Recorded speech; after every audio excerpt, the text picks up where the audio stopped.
빨리 도와줘야 돼. 안 그러면 우리 회사 문 닫아야 돼. 여기 지금 직원이 몇 명인데 너희들이 도와주면 이 위기를 극복하고 공실률이 차잖아? 그럼 나는 여기서 안착할 수 있어. 그럼 정부에서 도와줄 거 아니야. 시행착오 겪고 있으니까. 이런 스토리가 있어야 된다는 거죠. 진짜 그 진정성이 느껴지는 스토리가. 그럼요. 실제로 해야 돼요.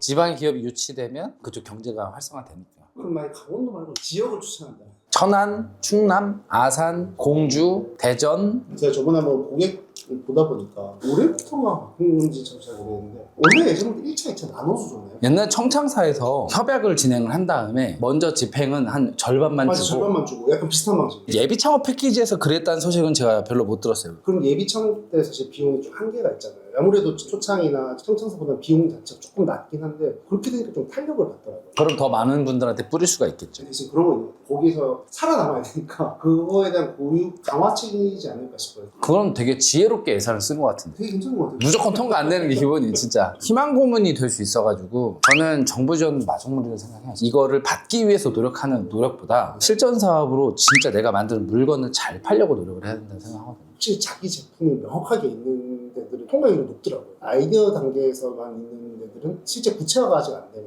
사실 그런 좀 확률이 낮아요. 어쩔 수가 없는 것 같아요. 변리사님도 그걸 느끼셨군요. 저는 보면서도 그게 나오더라고요. 실제로 시행착오를 겪고 있는 기업들의 선정 확률이 높고 기획 단계라고 해서 안 되는 기업들이 뭐 더 많은 건 사실이지만 절대 안 되는 건 아니잖아요. 그래서 물어봐요. 될 수도 있을까요? 안 되는 게 그냥 진짜 그렇게 가야 돼요. 안 그러면 그분들한테 될 것 같다라고 얘기하면 희망고문이 예, 어쨌든 성과를 내기 위해서는 정말 최선을 다해야 되고 시행착오를 겪고 그런 부분들이 여기에 진짜 녹아나거든요.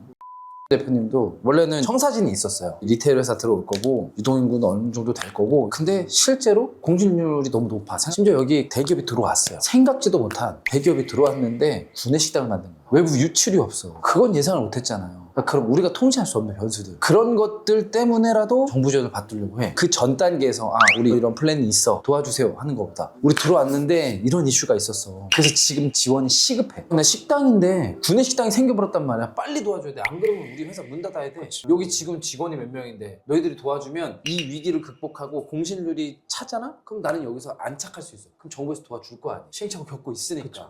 이런 스토리가 있어야 된다는 거죠. 진짜 그 진정성이 느껴지는 스토리 같아요. 그럼요. 실제로 해야 돼요. 항상 궁금증이 있었던 게 무자본으로 가는 오직 정부지원금을 마중물을 삼아서 이게 가능할까요? 그게 옛날에는 됐을 거야. 한 10년쯤 전에. 근데 심사위원분들도 눈이 높아지고 여러 번의 시행착오를 겪다 보니까 이런 기업한테 해주세요. 이런 기업한테 해주세요. 그래서 작년에 진짜로 매출 없는 기업은 선정하지 마라. 고객의 피드백으로 우리는 캐치를 했잖아요. 저도 이제 얘기를 들어서 알았지만 네. 실제로 그런 피드백이 있었는데도 불구하고 선정이 된 기업들도 있어요. 진짜로 매출만 일으키면 돼요. 쉽지 않은 거잖아요. 매출을 일으키는 그렇죠. 그 쉽지 않은 걸 아주 소액이라도 해야 돼요. 그래야 이 회사가 지속 가능성이라는 게 생기지. 어쨌든 이걸로만 하면은 안 된다는 시그널이기도 합니다. 그렇죠. 어떻게든 매출을 만들어내는 힘만 가지고 있으면 그 뒤에 얘가 증폭이 되지. 사실 이게 꺾이는 사례는 많지 않아요. 예를 들어서 식당을 오픈했는데 갑자기 코로나19로 터져가지고 아무도 밥을 안 먹어. 그건 어쩔 수가 없잖아요. 근데 결국에는 힘든 코로나 시기에도 생존하는 기업들이 있다는 거죠. 그런 기업들은 정부에서 더 많이 도와줘요. 그럼 우리는 고민을 해야죠. 정부 지원을 받는데 포커스를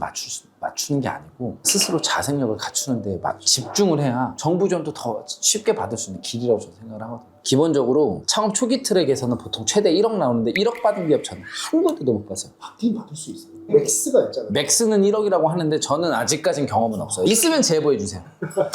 최대로 제가 경험한 건 8,500이었어요. 8,500도 꽤 많이 받는 거예요. 그렇죠. 보통 한 7천 정도 나오니까. 여기에서 만든 제품이나 시제품으로 기능과 성능을 개선하겠다. 디딤돌로 넘어갑니다. 디딤돌에서도 최대 1억인데 여기도 저는 최대 8천까지밖에 못 봤어요. 여기도 평균 7천 나오니까. 그럼 1억 4천. 이 두 개를 수행한 기업은 보통 창업 도약기로 넘어가게 돼요. 한 70%니까 1억 5천 이 정도 나와요. 혹시 마중물 될것 같아요. 그 정도면 맞으면 되죠. 완전 경쟁이 진짜 치열한 것 같아요. 맞아요. 며칠 전에 사실 정기 미팅을 했어요. 대표님이 그런 말씀 하시는 거예요. 이건 꼭 되고 싶다고.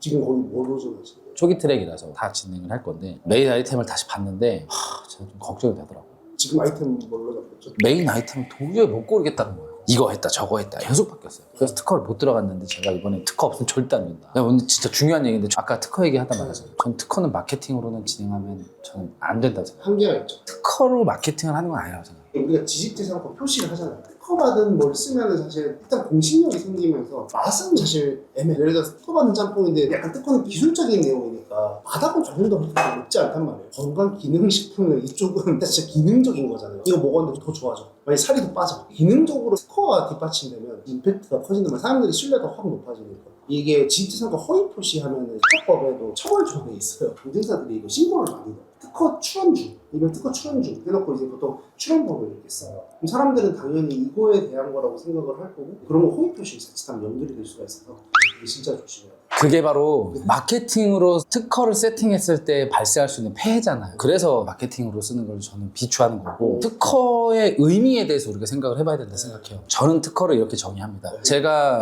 우리 고객사들한테 가이드를 드리는 방향에 대해서 말씀을 드리면 특허라는 게 저는 결국에는 신호효과를 준다라고 생각을 해요. 마케팅적인 요소일 수도 있어요. 모든 이해관계인들, 우리 기업을 둘러싼 우리 기업을 보고서 의사결정을 하는 그게 투자 의사결정이든 구매 의사결정이든 대출이든 특허라는 것이 보여줄 수 있는 효과가 무엇이 있느냐. 제일 중요한 건 우리가 가지고 있는 기술의 가치라는 거예요. 이게 보호받아야 될 가치가 있느냐에 대해서 한마디로 우리가 무엇을 만들어 제품만의 특징이 또 특허가 될 수도 있을 테지만 제품을 만드는 방식이 될 수 있고 방법이 될 수도 있고 되게 다양하잖아요. 누군가가 쉽게 따라할 수 있어. 근데 이게 돈이 돼. 그래서 못하게 막아야 돼. 그럴 때 특허가 들어가는 거잖아요. 그렇죠. 정확하게 보셨어요. 이거 본질적인 거 정확하게 말씀 주신 거고요. 쉽게 좀 더 설명하면 시작이 제조업부터 시작을 했었거든요. 우리가 어떤 제품을 마찬가지로 파는데 어떤 사람이 좋은 제품을 만들었고 여기 스티커를 만약에 받았어. 그러면 어떻게 되냐면 말씀하신 대로 남들이 이거 따라 못하게 되는 거잖아요. 근데 만약에 특허가 없어. 금방 따라한단 말이에요. 결론적으로 소비자들은 뭘 보고 고르느냐. 싼 걸 고를 수밖에 없어요. 이게 나중에 치킨 게임인 거야.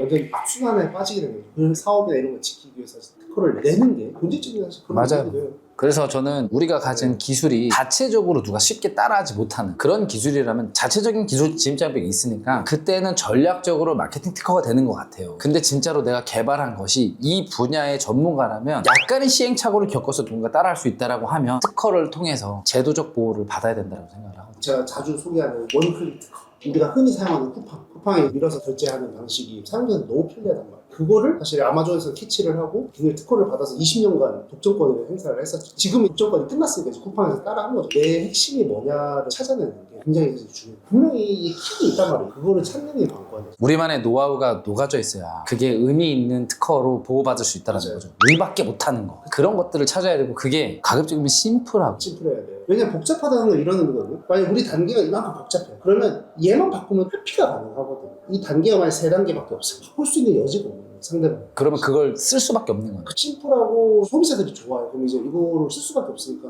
사실 그게 좋은 특허죠. 그래서 독창성하고 뭐 심플하고 이런 두 가지들이 필요한 거네요. 아무래도 좀 복잡할수록 좋은 특허가 나오기 쉽지 않아요. 그거 말고 또 좋은 특허의 요소라면 또 뭐가 있을까요? 사실 이거는 좋은 특허의 요소라기보다 좋은 특허를 발굴하기 위한 요소에 좀 가깝고요. 저는 항상 이게 좀 가이드를 드리긴 하거든요. 마이크로 대학에 들어가서 핵심이 뭐냐. 근데 이제 그게 대표님 잘 몰라요. 그래서 대표님 이 부분이 대표님의 핵심 같습니다. 찾아주는 역할을 하는 거고 그걸 찾으면 대표님들이 맞는 거 같아. 그거 가지고 전략을 좀 작업을 하는 거죠. 그렇게 되면 당연히 좋은 특허가 나올 수밖에 없어요. 음식도 똑같은데 원물이 잘 맞는 사실 좋은 음식이 나올 수가 없어요. 원물이 중요하다. 그래서 그 조합이 중요한 거예요. 그러면 원물이라고 하면 그 키포인트가 뭐냐가 중요한 거죠. 예를 들면 고기 음식이잖아요. 테마를 고기로 잡았는데 고기가 만약에 잘못돼 있어. 너무 맛있어. 그런 것들 그렇게 되면 아무리 잘 만들어도 맛이 없을 수밖에 없잖아요. 네. 그런 것도 비슷한 거예요. 선생님 생각했을 때 창업 전에 이것만큼은 준비해라. 특허가 반드시 사업의 성장과 반드시 비례하냐는 게 또 아니거든요. 무조건 비례한다는 또 아닌 것 같아요. 특허가 있을 때 생존율이나 성장률이 확실히 높다는 건 통계적으로 나오긴 하더라고요. 무조건은 아니지만 확실히 영향은 받는다. 그게 약간 그거예요. 무조건 정치자금 지원하면 돈 나요? 아니요. 그거랑 비슷할 그걸 수도 있어요.